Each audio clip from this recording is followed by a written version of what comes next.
تو ایک صاحب نے مجھے بتایا کہ میری بڑے اچھے خوش مزاج ہیں, انہوں نے بتایا کہ میری بیگم جو ہے نا وہ سیڑھیوں سے نیچے آتی ہے دروازہ کھولنے کے لیے, اوپر ایک منزل پہ رہتی ہے, سارا دن میں 2 دفعہ اس نے نیچے آ کے اوپر جانا ہے, ایک ماسی کے لیے اور ایک کہتے ہیں میں جب آتا ہوں آفس سے, اور کوئی کام نہیں کہہ رہے, گھر میں ماسی بھی ہے اور سارے کام ماسیاں کر رہی ہیں, بیگم کا کوئی کام نہیں ہے گھر میں, تو کھانا بس پکا لیتی ہے, وہ بھی کبھی باہر سے آ گیا. تو مجھے کہہ رہی تھی کہ جو ہے نا ایک بیل لگا دیں, ایک بٹن لگا دیں یہاں پہ, جب کوئی گیٹ پہ آیا کرے تو میں یہیں سے بٹن کھول دوں, ماسی واسی آتی ہے تو وہ میں یہیں, مجھے نیچے نہ اترنا پڑے.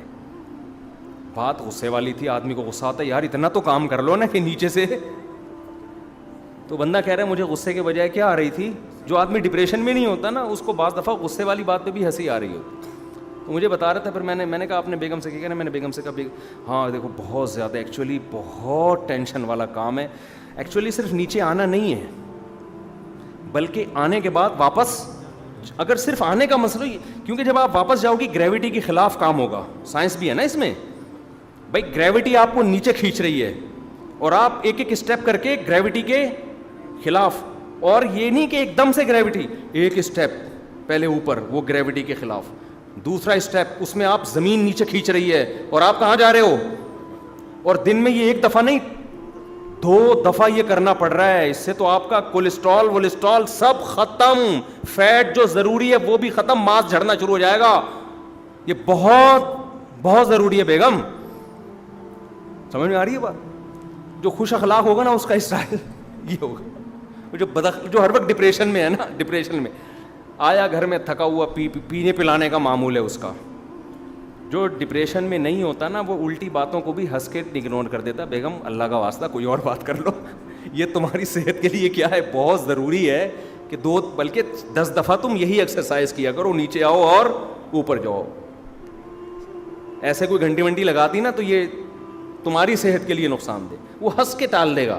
اور جو بد دماغ لوگ ہوتے ہیں نا, بد دماغ, زیادہ تر نشے والے لوگ بد دماغ ہوتے ہیں, وہ کیا جواب دیں گے, جو آج کل آ رہے ہیں ہمارے پاس تو ہر قسم کے, وہ اگر اس کی بیگم اگر ایسے کہے گی کہ بٹن لگا دو, اس کی کھوپڑی گھومے گی, کیا بھائی سارا دن تو کرتی کیا ہے 24 گھنٹے میں تیرا کوئی کام ہے نہیں, 2 دفعہ تجھے اترنا پڑتا ہے, دوبارہ یہ لفظ بولا نا رکھ کے چماٹ لاؤں, اور لگا بھی دے گا پھر وہ. تو خوش مزاجی اور ٹینشن والا دماغ یہ تھوڑی دیر میں انسان کو پتہ چل جاتا ہے, تھوڑی دیر میں. باقی بعض عورتیں واقعی اتنی بد اخلاق ہوتی ہیں کہ خوش مزاج کو ڈپریشن کا مریض بنا دیتی ہیں, ایسی ہوتی ہیں. جیسے بعض ایسے آدمی بھی ہوتے ہیں کہ وہ ایسے بد دماغ ہوتے ہیں کہ اچھی بلی خوش مزاج عورت کو ڈپریشن کا مریض بنا دیتے ہیں. تو یہ انسان ماحول سے بھی بڑا متاثر ہوتا ہے. تو ڈپریشن جو ایک دم ہائپر ہونے والی صفت ہے نا, یہ صرف نشے سے نہیں آتی, یہ ماحول سے بھی آ جاتی ہے. اگر آپ کے گھر کا ماحول ایسا ہے, ہر وقت ابا سے پٹ رہے ہیں, اماں سے پٹ رہے ہیں, اماں ہر وقت ڈانٹ رہی ہیں, ابا ہر وقت ڈانٹ رہے ہیں, بڑا بھائی کبھی تمیز سے بات ہی نہیں کر رہا, تو الحمدللہ تھوڑے دنوں میں آپ بھی اسی حساب سے ویسے ہی بدتمیز بن جائیں گے. اور یہ اللہ کی طرف سے ہے تاکہ آپ بھی ویسے ہی ہو جائیں, آپ پھر ٹینشن زیادہ نہ لیں, آپ بولیں میں بھی ایسا ہی ہوں اور یہ بھی ایسے ہی ہیں. تو اس لیے بہت سوچ سمجھنا چاہیے, انسان ماحول کے اچھے اثرات لے, برے اثرات نہ لے. یہ ہوتا ہے ماحول, جب ماں باپ کی وجہ سے انسان یہودی, ہندو, عیسائی بن جاتا ہے تو بد اخلاق نہیں بن سکتا. کیا ہو گیا بھائی, آپ کہہ سکتے ہو نہیں ماں باپ کی وجہ سے تو اچھا بھی بنتا ہے, برا بھی بنتا ہے ماں باپ کی وجہ سے. اس میں ماں باپ کو یہ سوچنا چاہیے کہ بچوں کے سامنے کم از کم ہم آپس میں اپنے اخلاق کو تھوڑا سا اچھا رکھ لیں, ورنہ بچے بدتمیز بنیں گے. اگر آپ نے بچوں کی تربیت ایسے کی نا الو کے پٹھے اور گالیاں نکالنا شروع کر دی, تو تمیز نہیں کھانے کی, تجھے بات کرنے کی تمیز نہیں, بچہ سوچے گا ابا آپ کو تمیز ہے نہیں اور آپ مجھے تمیز سکھا رہے. تمیز ایسی چیز نہیں ہے جو بچے کو باقاعدہ لیکچر دے کے سکھائی جائے. گھر میں ماں باپ اگر بچے کے ساتھ عزت احترام سے بات کریں گے, بیٹا دیکھو جو عزت دار خاندان ہوتے ہیں ان کے بچے کیسے اچھی طرح سے بات کرتے ہیں, آئیے بیٹھیے, کیونکہ انہوں نے ابا اماں سے یہی سنا ہوتا ہے. ابا اماں سے کہہ رہے ہوتے ہیں لائیے کھانا لگا دیجیے, ایسے کہہ رہے ہوتے ہیں ابا. اور وائف ہسبینڈ سے کہہ رہی ہوتی ہے کہ مجھے پیسے چاہیے, اگر آپ دے دیں تو میں تھوڑی سی شاپنگ کرنا چاہتی ہوں. شوہر کہہ دیں نہیں چلیں کوئی بات نہیں, کوئی ایسا مسئلہ نہیں ہے. یہ ایسے تمیز اگر چل رہی ہو تو بچے بھی کیسے پیدا ہوتے ہیں, تمیز سے پیدا. وہ جو ٹیبلٹ والا لطیفہ یاد کر لیے, وہ تمیز والا نہیں ڈاکٹر نے کھلا دیا تھا. ابے نئے نئے لوگ آ جاتے ہیں تھوڑا سا فریش ہو جائیں گے. ایک ڈاکٹر نے کیپسول ایجاد کیا کہ حاملہ عورت کو کھلائیں گے تو بچہ تمیز والا پیدا ہوگا. تجربہ کیا, ایک پریگنینسی میں خاتون کو کھلایا ایک کیپسول, بچہ پیدا ہوتا ہی آداب. تو انہوں نے کہا یار یہ تو بڑا ٹائٹ ہو گیا.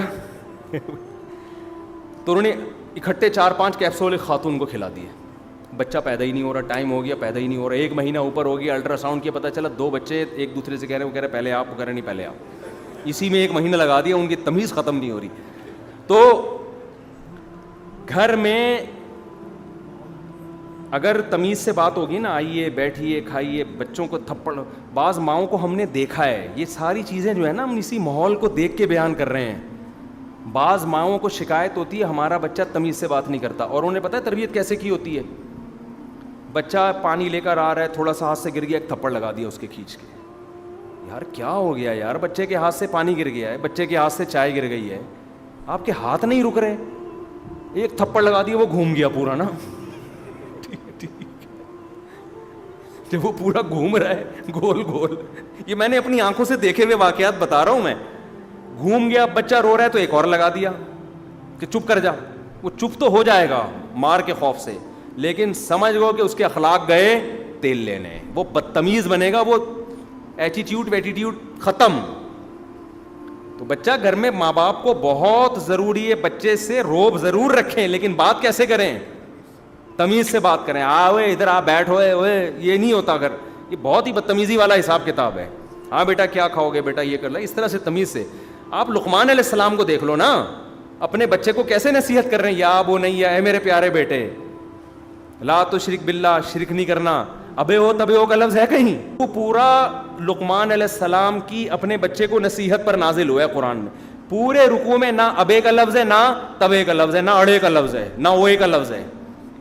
عربی میں جو بھی اڑے تڑے ہوگا آپ کہہ سکتے ہیں, اردو کے لفظ قرآن میں کہاں تھے, عربی میں بھی تو ہے نا اڑے تڑے, ابھی ہر زبان میں ہوتا ہے. کہیں بھی نہیں ہے وہ خبیث تو کیا کر رہا ہے, وہ گدھے تجھے شرم نہیں آتی, اور یہ کہیں بھی نہیں. یا وہ نہیں ہے, اے میرے پیارے بیٹے. خیر یہ الگ ٹاپک ہے. تو بات کیا چل رہی تھی یار, بہت کلا بازیاں کھا رہا ہوں میں دائیں بائیں. ہاں تو میں یہ عرض کر رہا تھا, دیکھو اللہ تعالیٰ نے خواہشات پوری کرنے کی جگہ کون سی رکھی ہے, جنت میں. یہ اصل بات یہ چل رہی تھی, دائیں بائیں بہت ہم گھومنے شروع کر دیتے ہیں. دنیا میں جب بھی کوئی خواہش پوری ہوگی, ہزاروں انڈے بچے دے کے جائے گی. میں شراب کی مثال دے رہا تھا کہ شراب میں شرابی کہتے ہیں بڑا مزہ ہے, بڑی لذت ہے. ارے اگر لذت اور سکون ہے تو یہ شرابی لوگ بیویوں کو کوٹتے پوٹتے کیوں ہیں؟ زیادہ تر شرابی لوگ طلاقیں دیتے ہیں بیویوں کو, ماں باپ تک ہاتھ اٹھا لیتے ہیں, کبھی کسی کی دکان توڑ رہے ہیں, ڈپریشن میں, ٹینشن میں. ان کو سکون چاہیے. جو نہیں پیتا وہ کیسے ہوتا ہے, اس کے چہرے پہ رونق ہوگی, وہ اس کے چہرے سے دیکھ کے لگے گا یار پرسکون حالت میں آئیے. تو یہ کتنی بڑی مثال ہے, جس چیز میں جتنی زیادہ عیاشی اسی میں اتنی زیادہ ٹینشن. سمجھ رہے ہیں کہ نہیں سمجھ رہے؟ اور جس میں جتنی زیادہ ٹینشن اسی میں اتنی زیادہ عیاشی. روزے میں بہت ٹینشن ہے, افطاری کے وقت اتنی زیادہ عیاشی. گرمیوں کے روزے میں افطار میں زیادہ مزہ ہے, سردیوں میں کم ہے, کیونکہ گرمیوں کے روزے میں پیاس کی ٹینشن آپ زیادہ اٹھاتے. اور صرف افطار کے وقت روزے میں لذت نہیں ہوتی, صبح سحری تک لذت رہتی ہے اس کی. اور پھر پورا مہینہ جو آپ یہ پریکٹس کرتے ہو, اس کے بعد جو آپ کی صحت کو فائدے ہوتے ہیں, اور آپ کی بہت سارے فائدے ہوتے ہیں. بھی میں فائدے بیان کروں گا, پورا ایک نیا ٹاپک شروع ہو جائے گا, وہ الگ ہیں. پھر آخرت کا ثواب الگ, اللہ کی رضا الگ. تو ہمارے حضرت فرمایا کرتے تھے کہ اللہ نے دین میں اتنی لذت رکھی ہے کہ اس کو تو اللہ نے آزمائش مجازن کہہ دیا ہے, یعنی ویسے ہی کہہ دیا کہ آزمائش. حقیقت میں یہ مزے ہیں, یہ آزمائش تھوڑی ہے. تبھی تو قرآن کہہ رہا ہے فَلَنُحْيِيَنَّهُ حَيَاةً طَيِّبًا, جو میرے دین پہ چلے گا اس کو میں پاکیزہ, طیب کہتے ہیں مرغوب اور پاکیزہ. دیکھو طیب ایسے پاکیزہ چیز کو کہتے ہیں جس کی پاکیزگی کی وجہ سے اس میں رغبت ہو, آپ کو صاف ستھرے ہونے کی وجہ سے اٹریکشن ہو. شراب میں بھی اٹریکشن ہے شرابیوں کے لیے, لیکن وہ طیب نہیں ہے. تبھی جو جن کی جو نیچر پر ہے نا, ان کو شراب سے اسمیل آتی ہے, بدبو آتی ہے, وہ کہتے ہیں ہٹاؤ یہاں سے. جو گندے ہو جاتے ہیں وہ پی لیتے ہیں. تو طیب کا مطلب کیا ہے؟ فَلَنُحْيِيَنَّهُ حَيَاةً طَيِّبَةً، اللہ کہتے ہیں ایسی زندگی دوں گا جو اٹریکٹیو ہوگی اور پاکیزہ، اس کی پاکیزگی میں لذت ہے. جیسے انسان میلا کچیلا ہو اور ایک دم نہا کے صاف ستھرا ہو، کیسا سکون محسوس ہوتا ہے. تو گناہوں سے توبہ کر کے، برائیوں سے توبہ کر کے، شریعت پہ چل کے، اللہ کہتے ہیں اس کو بھی ایسا ہی سکون محسوس ہوگا جیسے صاف ستھرا ہو گیا.